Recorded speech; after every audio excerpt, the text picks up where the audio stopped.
Hello everyone, this is Swati. Welcome to Shri ji classes. तो आज जैसा मैंने बताया था कि जो सॉल्यूशन वन शॉट में जो हमने कंप्लीट किया है उसके न्यूमेरिकल करेंगे।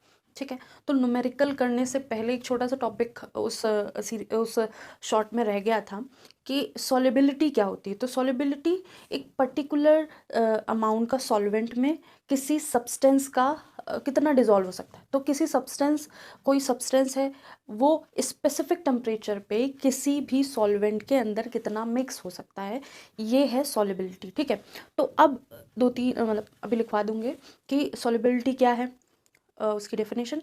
और सॉल्युबिलिटी तीन फैक्टर्स पे डिपेंड करती है। पहला टेम्परेचर पे, दूसरा मास ऑफ द गैस पे, तीसरा प्रेशर पे।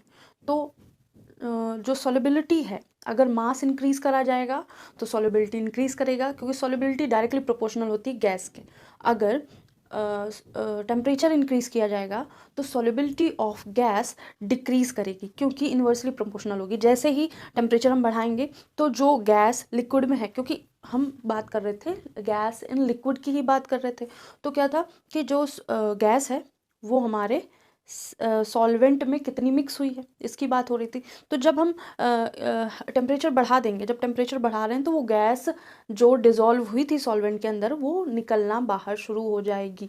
ठीक है, वो वापस से गैस में कन्वर्ट होना शुरू हो जाएगी। तो सॉल्युबिलिटी डिक्रीज कर जाएगी किसी भी गैस की, अगर हम टेम्परेचर इंक्रीज करते हैं तो। ठीक है, और थर्ड है प्रेशर। प्रेशर क्या है, जब हम सॉल्युबिलिटी इंक्रीज करती है, डायरेक्टली प्रोपोर्शनल टू प्रेशर होती है। तो जब हम प्रेशर बहुत ज़्यादा दे रहे होते हैं, जब प्रेशर इंक्रीज करेगा तो solubility of that gas in liquid also increases. ठीक है, तो हम डेफिनेशन लिखते हैं, तीनों फैक्टर्स लिखते हैं, उसके बाद हम ये न्यूमेरिकल देखते हैं। देखिए ये जो न्यूमेरिकल हैं वो डायरेक्टली तो नहीं पूछे जाएंगे। ये दो न्यूमेरिकल मैंने ऐसे लिए हैं, वो थोड़ा सा कॉन्सेप्ट बताने के लिए, क्योंकि ये with in the question given होते हैं। ठीक है, पहले हम सॉल्युबिलिटी अपना डेफिनेशन लिख लेते हैं। ठीक है,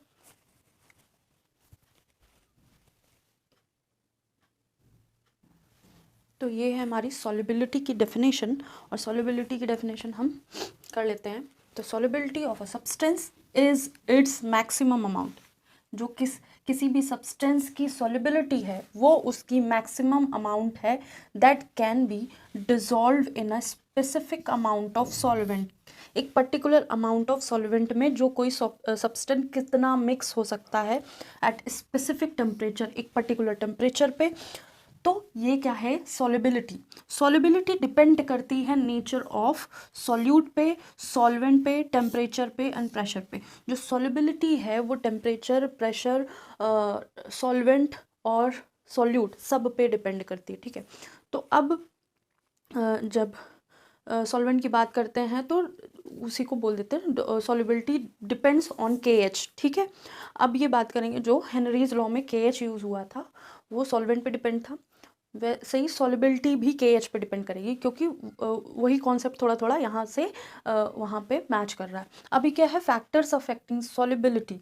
जो फैक्टर्स हैं अफेक्ट कर रहे हैं सॉल्युबिलिटी को, तो फर्स्ट फैक्टर क्या है, pressure. Pressure is directly proportional to solubility. अगर हम डाउन द सी जा रहे हैं, तो वहाँ प्रेशर हाई है। प्रेशर हाई है तो की टेंडेंसी हमारे ब्लड में बढ़ जाती है। इसलिए जब हम बाहर आते हैं तेज़ी से सी के बाहर आते हैं, तब वो अगर नाइट्रोजन ज़्यादा है हमारे ऑक्सीजन सिलेंडर में तो वो बेंड्स क्रिएट कर सकते हैं, क्योंकि हम तेज़ी से बाहर आएंगे तो वो तेज़ी से ब्लड से बबल बन के बाहर निकलेंगे, दैट्स क्रिएट बेंड्स। ठीक है, सेकंड है temperature directly inversely proportional to solubility. मतलब अगर हम टेम्परेचर बढ़ा रहे हैं तो सॉल्युबिलिटी कम होएगी। मतलब अगर एक कंटेनर है उसके अंदर हमने कोई गैस और लिक्विड मिक्स कर रखा है, तो वो गैस उसमें मिक्स हुई होगी, कुछ ना कुछ मिक्स हुई होगी। अगर हम उस कंटेनर का या उस सिस्टम का टेम्परेचर बढ़ा देते हैं तो फिर वो गैस वेपर स्टेट में ज़्यादा आ जाएगी इन कंपैरिजन टू सॉल्वेंट में। ठीक है, तो जो सॉल्युबिलिटी है वो घट रही है। थर्ड है मास ऑफ द गैस। अगर मास ज़्यादा होगा गैस का तो सॉल्युबिलिटी भी ज़्यादा होगी। तो mass of the gas is directly proportional to solubility. देख लीजिए ये और लिख लीजिए। नेक्स्ट हम अपने क्या करेंगे, न्यूमेरिकल करेंगे। ठीक है,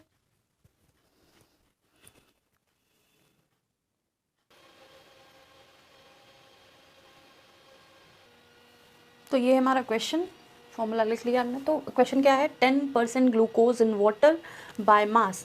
तो 10% क्या है, ग्लूकोज है, इन वाटर है, बाय मास है। अगर बाय मास कर दिया तो हमारा फॉर्मूला हो जाएगा मास बाय मास का परसेंट, ठीक है। तो अब क्या है, 10% ग्लूकोज बाय मास है, तो 10% ग्लूकोज बाय मास, पहले हम फॉर्मूला गिवन हमें यही है कि 10% ग्लूकोज बाय मास, ठीक है। मास ऑफ सॉल्वेंट फाइंड करना है, मतलब जो सॉल्वेंट है, सॉल्वेंट कौन है, वाटर, तो हमें मास ऑफ सॉल्वेंट फाइंड करना है, ठीक है। तो अब जो मैं फाइंड करना है वो भी लिख लेते हैं, find mass of water is equal to how much. तो अब क्या करेंगे, W बाय W, जो फॉर्मूला है वो mass of component in solution upon total mass of solution into 100, ठीक है। तो ये हमारा जो फॉर्मूला है वो हमने लिख लिया है। अब हम वैल्यू पुट कर देंगे, तो मास ऑफ कंपोनेंट या सॉल्वेंट सॉल्यूट, तो मास ऑफ कंपोनेंट में मास कंपोनेंट कौन सा है, ग्लूकोज, जिसका कितना है 10% है, ठीक है। और टोटल मास ऑफ सॉल्यूशन, तो टोटल मास ऑफ 100 लिख देंगे, 100 सॉल्यूशन इनटू 100 कर देंगे तो 100% आ जाएगा, 10% आ जाएगा, ठीक है। अब क्या हमें फाइंड करना है, ये हमें पता चल गया कि ये 10% है, इसी फॉर्मूले में हमने ये रख लिया। अब हमको एक चीज़ पता चली कि ये जो बाय मास है, इसमें ऊपर मास ऑफ सॉल्यूट होगा, नीचे मास ऑफ सॉल्यूशन होगा। पूरे सॉल्यूशन वो 100 ही लिया जाएगा, अगर परसेंट की बात करें तो 100 ही लिया जाएगा। अब इसको ऐसे भी लिख सकते हैं, 10/10 प्लस 10 ग्राम क्या है, ग्लूकोज ले लिया, ऐड कर लिया हमने, लेट 10 ग्राम ऑफ ग्लूकोज, और 100 माइनस 10 ग्राम क्या है, हमारा वाटर है। तो यहाँ पे जो सॉल्वेंट है, सॉल्वेंट का जो मास है is equal to total mass of solution minus mass of component या सॉल्यूट। तो ये क्या है, 100 है माइनस 10 है इज इक्वल टू 90 ग्राम जो है हमारा सॉल्वेंट है, दैट इज़ वाटर। जो मास ऑफ सॉल्वेंट है वो वाटर है। कभी कभी ये ही समझने में दिक्कत हो जाती है, क्योंकि जो कभी कभी, क्योंकि बहुत छोटी सी बेसिक सी चीज़ है और टीचर्स सोचते हैं ये अंडरस्टूड है, और अंडरस्टूड है तो बच्चों को आती ही होगी, और कभी कभी बहुत सारे बच्चों को ये चीज़ नहीं आती है, तो इसलिए मैंने ये बेसिक सा छोटा सा क्वेश्चन करा दिया, यहाँ इंक्लूड कर दिया। तो अब आई होप ये आपको समझ में आ गया होगा। 2 मिनट इसको देते हैं, फिर नेक्स्ट क्वेश्चन करते हैं, उसको भी समझ लेंगे, तो क्योंकि छोटा सा कॉन्सेप्ट है, विद इन द क्वेश्चन दिया रहता है, ऐसे डायरेक्टली नहीं पूछा जाएगा। तो नेक्स्ट क्वेश्चन देख लेते हैं। इसमें गिवन है हमको 10% इथेनॉल सॉल्यूशन है in water, find volume of water. तो 10% इथेनॉल है, 10% इथेनॉल है बाय वॉल्यूम, ठीक है। 10% ethanol by ethanol solution in water, by volume से ही दिया गया है, ठीक है।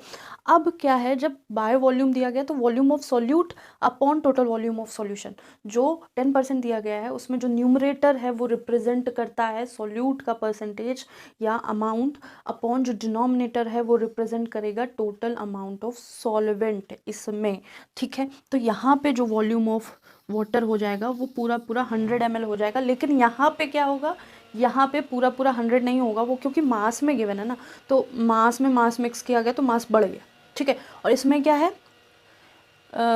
सॉल्वेंट के अंदर सॉल्यूट मिक्स किया, वो भी क्या था, लिक्विड फॉर्म में था, दोनों लिक्विड फॉर्म में थे।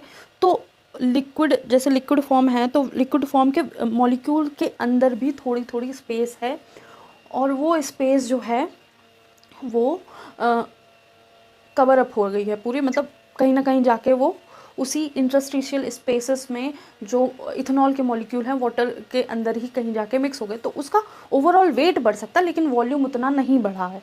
तो ये कितना हो गया, 100 ml लिया जाएगा और 10% उसमें इथेनॉल है, तो ये मिक्सचर है वॉल्यूम बाय वॉल्यूम का, और ये है मास बाय मास का। अब इसके बाद हम नेक्स्ट क्वेश्चन करेंगे।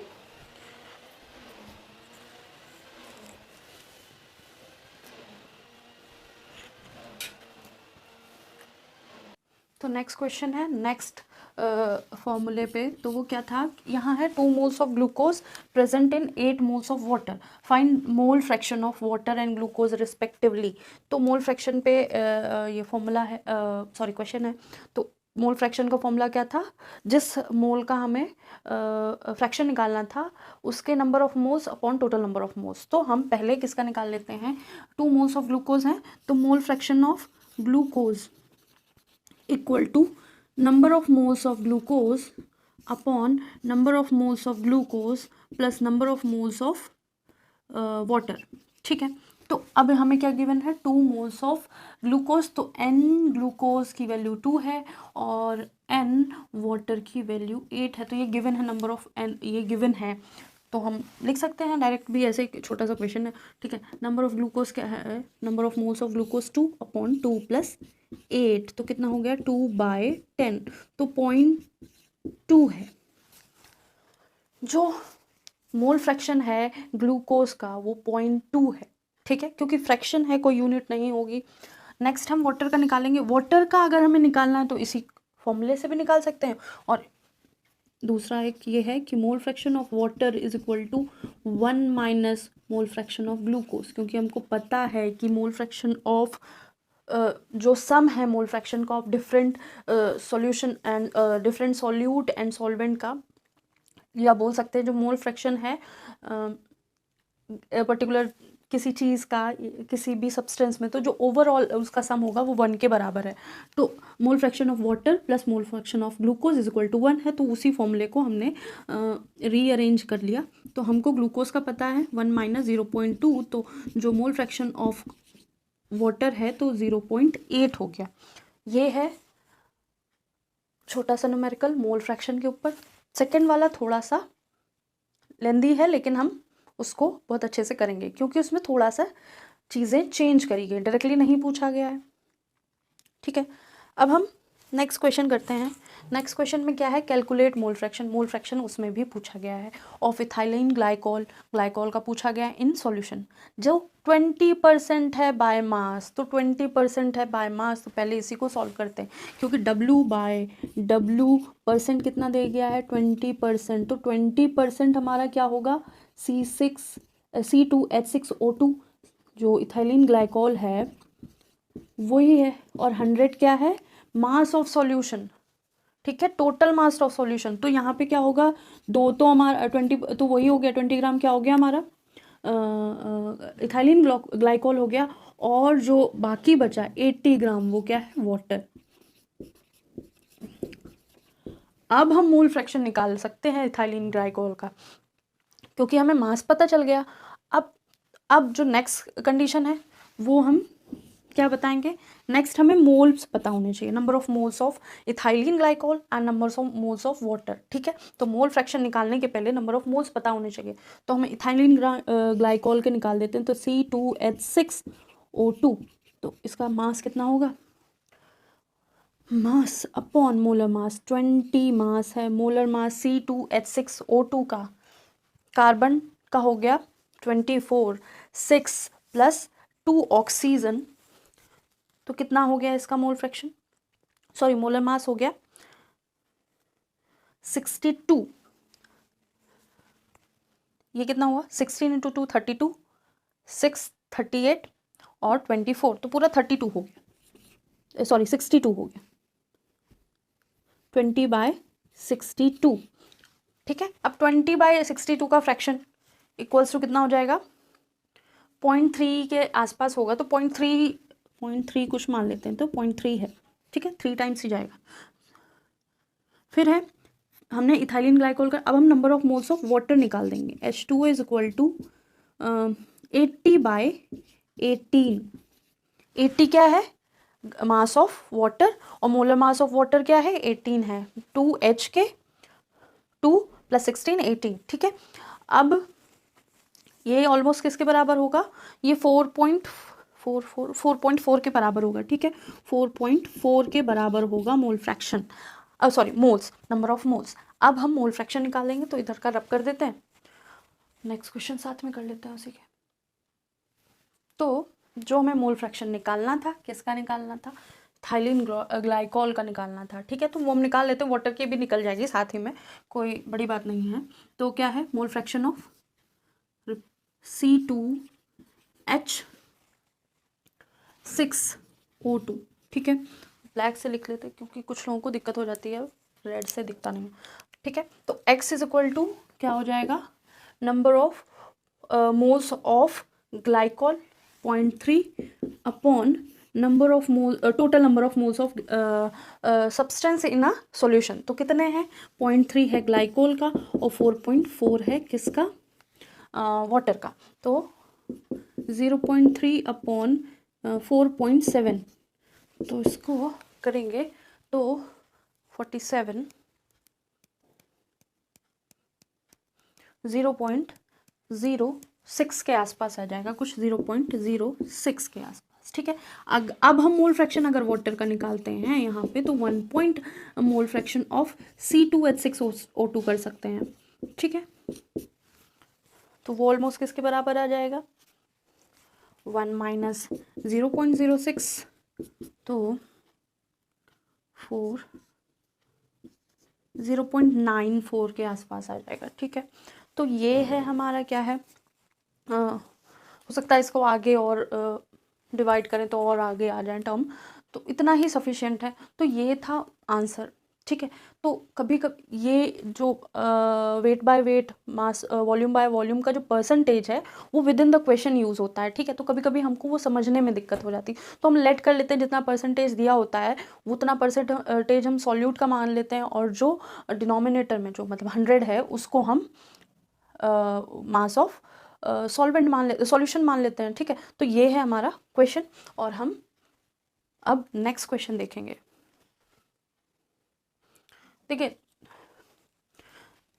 देखिए 2 क्वेश्चन कर लेते हैं, और मोलैलिटी और मोरैलिटी दोनों।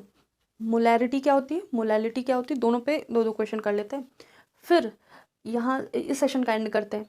ठीक है, और फिर नेक्स्ट क्वेश्चन लेके आएंगे इसी टॉपिक पे, कुछ चेंज नहीं करेंगे क्योंकि अभी इसमें और क्वेश्चन है।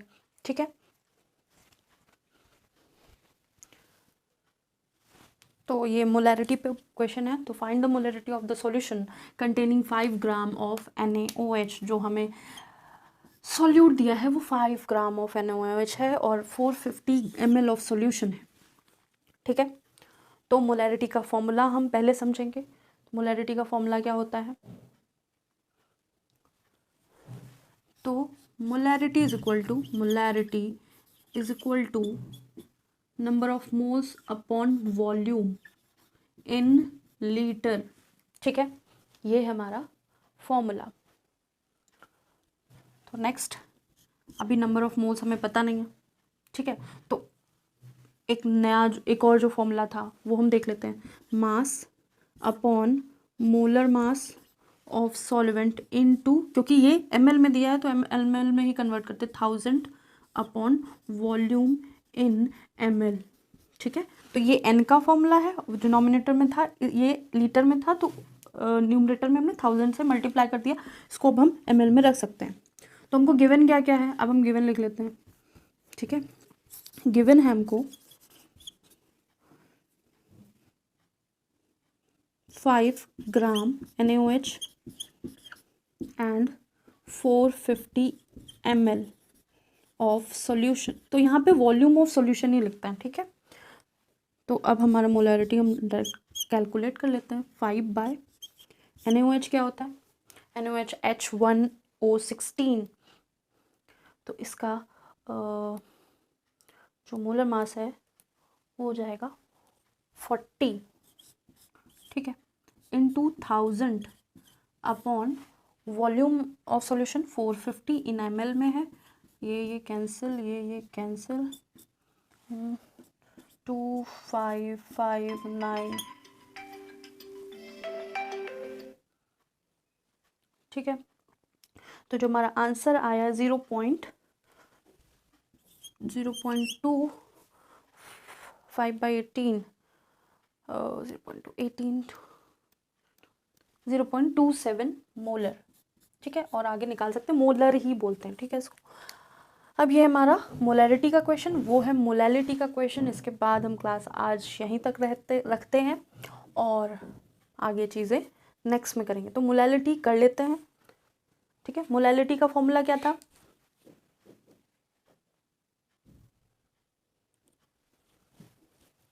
तो मोलैलिटी का फॉर्मूला है small m is equal to number of moles of solvent upon total mass of solvent in gram, in gram, जो टोटल मास ऑफ सॉल्वेंट होगा किसमें, ग्राम में। अब देखिए इसमें भी क्या है, मास दिया है इथेनोइक एसिड का, तो find the molality of ethanoic acid in 75 gram of benzene. ठीक है, तो यहाँ पे जो टोटल मास है हम केजी में लिखते हैं। ठीक है, तो इसको भी हमको कन्वर्ट करना पड़ेगा नेक्स्ट जो इसका फॉर्मूला होता है उसमें। तो हम क्या करेंगे, mass upon molar mass of solute into 1000 upon total mass of solvent in gram. तो ये हमारा नेक्स्ट फॉर्मूला जो मोलैलिटी के लिए होता है। ठीक है, तो कितना है मास हमारा जो सॉल्यूट है उसका 0.25 और 4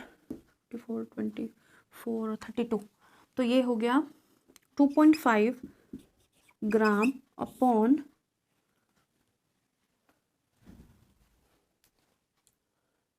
जो मोलर मास है इथेनोइक एसिड का, वो हो जाएगा 60 इंटू 1000 अपॉन 75 ग्राम्स।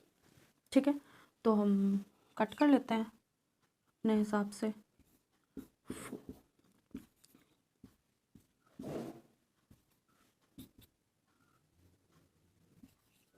5/9 और इसको हम कर सकते हैं 0.55 मोलैलिटी। ठीक है, 0.556 कर सकते हैं या 0.55 या 56 कुछ भी।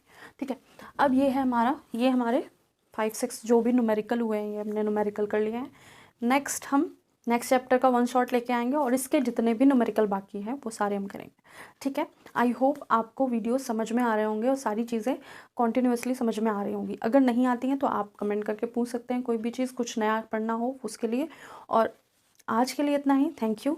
लाइक एंड सब्सक्राइब ज़रूर कीजिएगा। Thank you so much.